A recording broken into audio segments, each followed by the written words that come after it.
Some people have an endogenous depression that breaks them, and nothing they can do makes it better. People would say, "Oh, there must be some big secret, or there must be some spiritual deprivation, or whatever." But oftentimes it runs in families, and if we aren't aware of it and we don't know what to do about it, then things just get worse when you get depressed.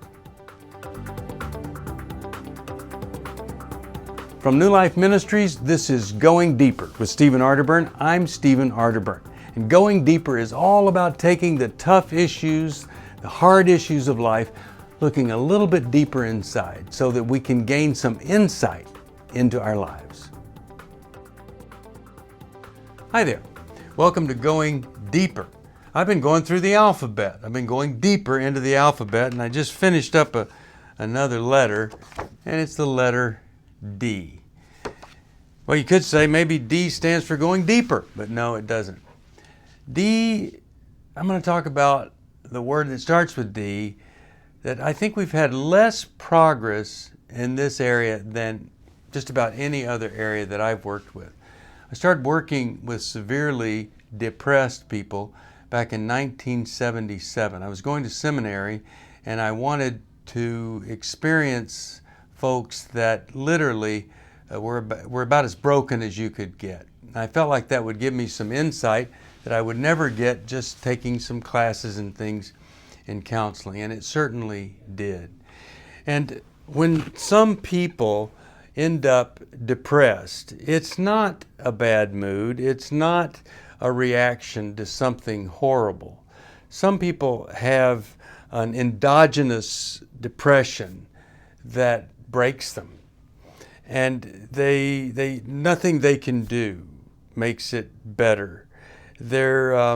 People would say, "Oh, there must be some big secret, or there must be some spiritual deprivation, or whatever." But oftentimes it runs in families, and if we aren't aware of it and we don't know what to do about it, then things just get worse when you get depressed. When I was 18 years old, I was eating dinner with my brother at Clayton's restaurant. I still remember it. There was butter on the table, and I put butter on my table, on my bread, and I said to my brother, "Well, I better watch this because this surely wouldn't have been good for Granddad to eat this." And he said, "What do you mean?" I said, "Well, he died of a heart attack, and of course butter really clogs the old arteries." My brother, who was 6 years older than me, he was 24, says to me, "You think our grandfather died of a heart attack?" I said, "Yeah, that's what Mom told me. That's what I've always been led to believe." Even though we hardly ever talked about it. Well, it turns out I was wrong. And the family had a secret that they'd never let me in on. My grandfather killed himself. He was extremely, extremely depressed after one of his friends was burned to death on a job site that they were at. Really good friend of his, burned to death.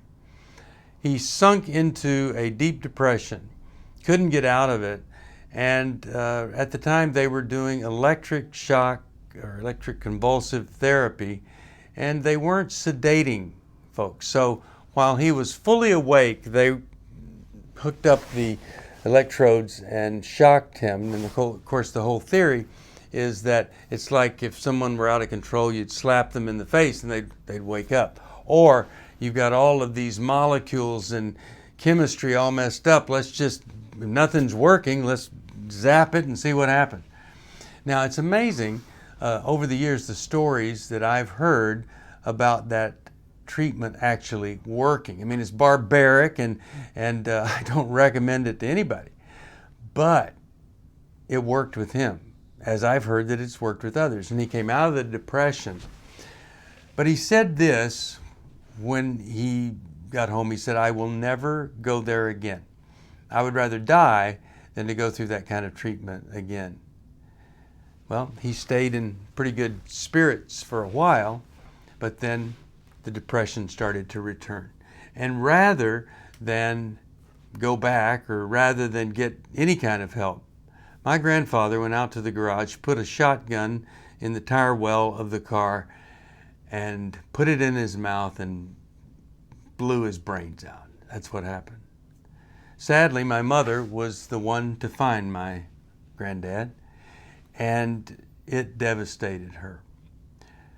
Suicide has a stigma even today, but back then, a Christian family in the small town they were in, a suicide, well, it was horribly shameful for my mother. So they didn't talk about it. I was about 6 months old. Never knew till I was 18 that he had killed himself. So I was fascinated by depression. I was prone to it. In fact, wasn't that much longer. I was a freshman or second year freshman at Baylor. I had gone to Texas A&M the first year. I was at Baylor and I was on antidepressant medication my first year at Baylor University. And I struggled with depression. I was taking medication called Elavil that elevated your weight, I think, more than your mood. I finally received the right kind of medication and came out of that depression, and life has been very different ever since. So here's what I know from that experience. When people say you just pull yourself up by the bootstraps, that doesn't even make sense. You can't do that. A drowning man trying to swim harder is going to die. He's not going to save himself. And so the harder we try to get out of the depression, usually the more we spin down into it. And many times, in my case, we need something to help us to reboot that brain or to treat the abnormality that's there that doesn't allow us just to come right back and experience life in a wonderful way.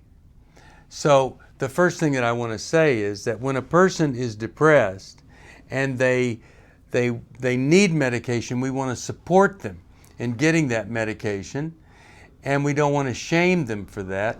And here's the other thing. We tell people often, well, you probably won't have to take it very long, but in reality, some people need to take it for a long time.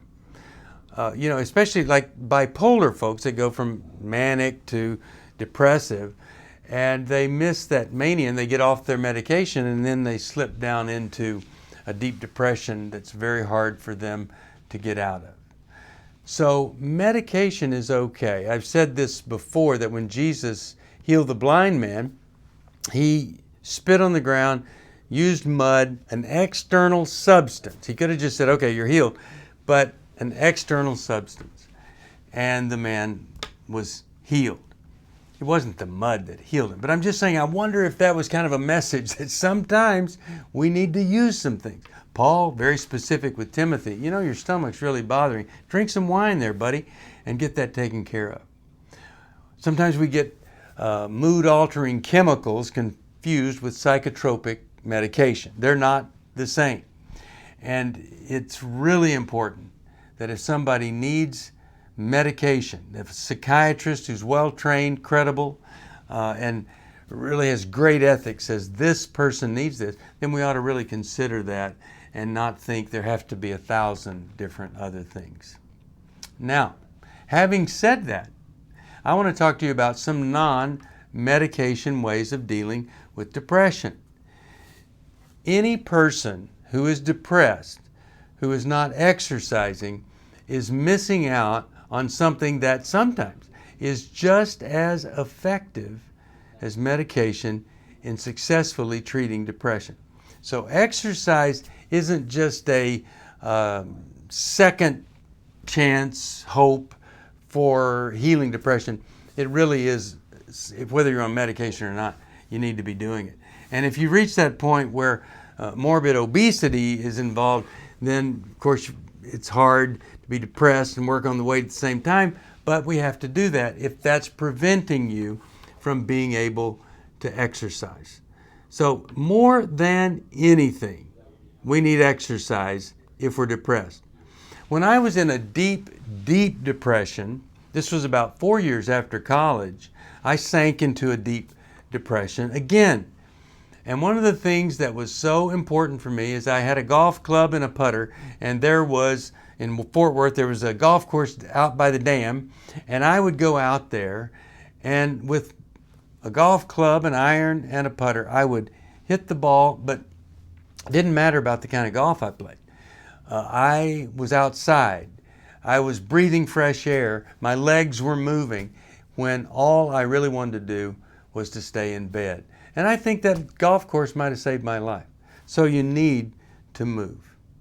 Second thing, it's not just about what medication you're putting in, it's about what food you're putting into your body. And of course, if you're depressed and you go and eat a gallon of ice cream that's full of fat and sugar, well, the fat might not hurt you so much, but you'll end up in these great mood swings where, yeah, the sugar has a bit of an impact, energy, and then the blood sugar drops and you sink into depression. So complex carbohydrates and more protein for people that are depressed. Seems like over the years that's what I've seen work the most. And then the third thing, people in your life.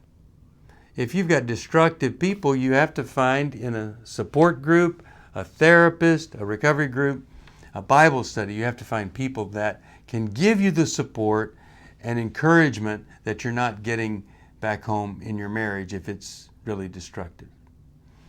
Depression is common, it's painful, it's difficult, it's mysterious.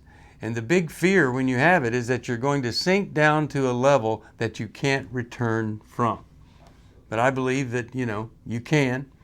And I've given you 3 things that can really make depression better. Medication, diet, support, and then also the exercise. So that's 4 things. I hope that's helpful to you. And I just hope and pray that if you were depressed and anyone ever said to you, all you have to do is this, that you would never listen to that person again, because there's a lot more than just one thing, which is a big theme of my life, that no one thing ever changes everything. Thanks for joining me for Going Deeper. If you need some help, call us 1-800-NEW-LIFE. Thank you for joining me for Going Deeper. I hope something I've said may have helped just a little bit. If you have a question you'd like me to answer or comment, just email me at stevesocial@newlife.com. I'll see you next time. If you want to support Going Deeper with Stephen Arterburn, be sure to subscribe so you never miss another episode. And if you know someone who would benefit from this episode, be sure to share it with them. See you on the next Going Deeper with Stephen Arterburn from New Life Ministries.